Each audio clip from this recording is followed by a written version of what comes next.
নমস্কার, আমি প্রমিলা রান্নাঘরে তোমাদের সবাইকে স্বাগত। আমার আজকের রেসিপি সিলভার কাপ মাছের ঝোল। আমি বড় সাইজের সিলভার কাপ নিয়ে নিয়েছি।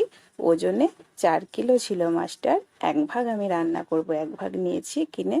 তো এই মাছটা খেতে ভীষণ ভালো লাগে, আর রেসিপিটাও তোমাদের পছন্দ হবে আশা করি। যদি পছন্দ হয় তো প্লিজ লাইক শেয়ার করতে কিন্তু ভুলো না। আর আমার চ্যানেলে যারা নতুন তারা প্লিজ আমার চ্যানেলটাকে সাবস্ক্রাইব করে দিও। তো চলো দেরি না করে শুরু করি আমার আজকের রেসিপি। তো মাছটা বানানোর জন্য প্রথমেই কিন্তু আমি একটা মশলা বানিয়ে নেব। তো মিক্সির জার নিয়ে নিয়েছি, আর কিছু মশলা আমি কেটে ধুয়ে নিয়েছি। একে একে দিয়ে দিচ্ছি। প্রথমে দিচ্ছি টমেটো, এবার দিয়ে দিলাম একটা পেঁয়াজ কুচি করে নিয়েছি। এবার দেখো এর মধ্যে আছে আদা, রসুন আর শুকনো লঙ্কা, এগুলোকেও আমি মিক্সির মধ্যে নিয়ে নিচ্ছি। আমি সব মশলা একসঙ্গে বেটে নেব। আমি এভাবে এই মাছটা বানাই, ভীষণ ভালো লাগে খেতে। সব রকম মশলা দিয়ে বানাবে, আলাদা একটা স্বাদ পাবে। তো আদা রসুন সব দিয়ে দিয়েছি, আর আগে থেকে 1 চামচ ধনে ভিজিয়ে রেখেছিলাম, ধনে দিয়ে দিলাম, আর জিরেও দিয়ে দিয়েছি 1 চামচ। আর এখন দিচ্ছি সর্ষে। সর্ষে দেওয়ার পরে অল্প একটু জল দিয়ে খুব সুন্দর একটা পেস্ট বানিয়ে নিচ্ছি। তো মশলার পেস্টটা একদম রেডি হয়ে গেছে। এবার চলো সরিয়ে রেখে দিয়ে মাছটাকে মশলা মাখিয়ে নিই। তো মাছটা তোমরা দেখেই বুঝতে পারছো, দেখো কতটা তেল মাছের মধ্যে। এই তেলেই তো মাছ ভাজা হয়ে যাবে, রান্না হয়ে যাবে, ভীষণ স্বাদ লাগে। তো মাছের মধ্যে মাছটা নিয়ে নিচ্ছি পাত্রের মধ্যে। মাছের মধ্যে এবার প্রথমে লবণ দিয়ে দিচ্ছি স্বাদ মতো। এবার হলুদ দিয়ে দিচ্ছি। এবার যে মশলাটা বানিয়ে রেখেছিলাম 1 চামচ দিয়ে দিচ্ছি। ব্যাস সব কিছুকে খুব ভালো করে মাছের মধ্যে মাখিয়ে নিতে হবে।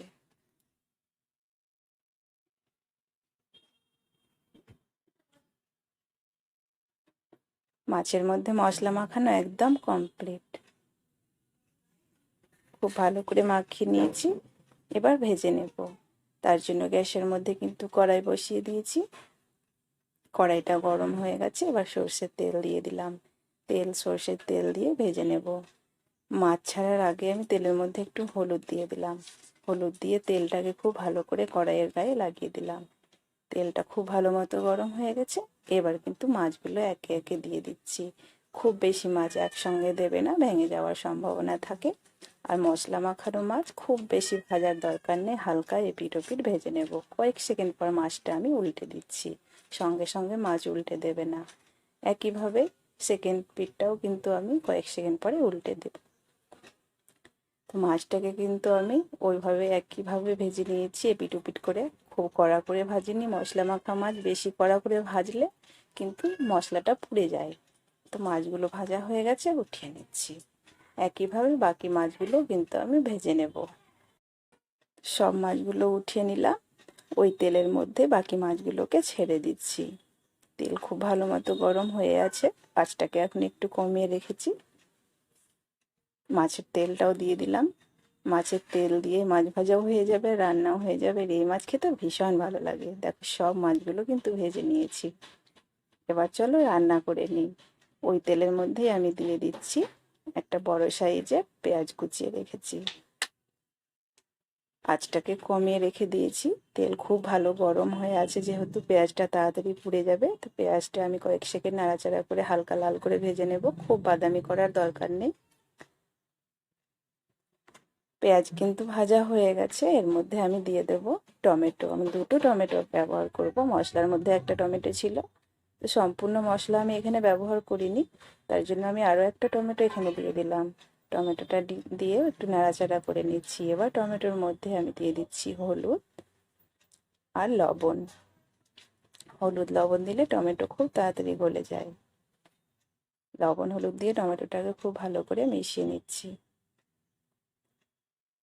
এবার যে মশলাটা আমি বেটে নিয়েছিলাম সেই মশলাটা দিয়ে দিচ্ছি। বড় চামচের 3 চামচ মশলা আমি দিয়ে দিচ্ছি। মশলা দিয়ে আঁচটাকে একটু কমিয়ে রেখে খুব ভালো করে কষিয়ে নেব।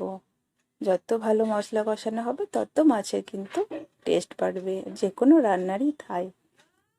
তো দেখো এবার আমি অল্প একটু জল দিয়ে দেবো। যে বাটিতে মাছ ম্যারিনেশন করে রেখেছিলাম সেই বাটিটা ধুয়ে আমি জলটা দিয়ে দিচ্ছি, তাহলে মশলাটা পুড়ে যাবে না।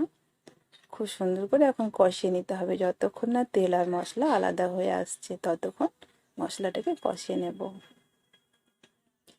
মশলা তো খুব সুন্দরভাবে কষানো হয়ে গেছে, এবার জল দিয়ে দিতে হবে। যেহেতু আমি ঝোল বানাবো মাছের, তাই একটু বেশি পরিমাণে জল দেব। জল দিয়ে দিলাম, জল দিয়ে খুব ভালো করে মিশিয়ে দিচ্ছি। তো এবার মাছের ঝোলটাকে আমাদের ফুটিয়ে নিতে হবে খুব ভালো করে। মাছ দেওয়ার পরে কিন্তু আমি আর বেশি ফোটাবো না। মাছের ঝোল কিন্তু ফুটে গেছে খুব সুন্দর করে। এই অবস্থায় আমি একটু চিনি দিয়ে দেব।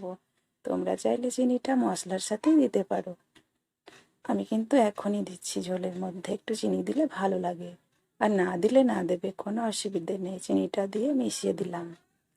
এবার ভেজে রাখা মাছগুলো দিয়ে দেব।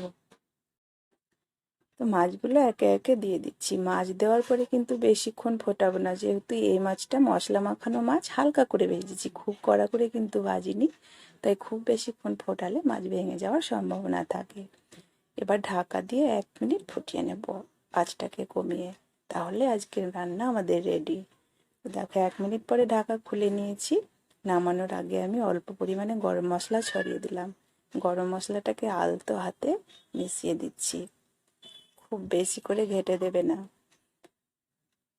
ব্যাস মেশানো হয়ে গেছে, এবার গ্যাসটাকে বন্ধ করে দেব, তাহলে কিন্তু আমাদের রান্না একদম কমপ্লিট। তোমাদেরকে আমি নামিয়ে দেখাচ্ছি। তো এই মাছটা ভীষণ ভালো লাগে, তোমরা অবশ্যই বানিয়ে দেখো। আর যদি ভালো লেগে থাকে তবুও কমেন্ট করে জানাবে, খারাপ লাগলে তবুও কমেন্ট করে জানাবে। আর তোমরা নতুন হলে আমার চ্যানেলটাকে সাবস্ক্রাইব করে দেবে, আর এরকম ঘরোয়া রান্না পেতে পাশে থাকা বেল বাটনটি অবশ্যই ক্লিক করে রাখবে। আজকে এ পর্যন্ত।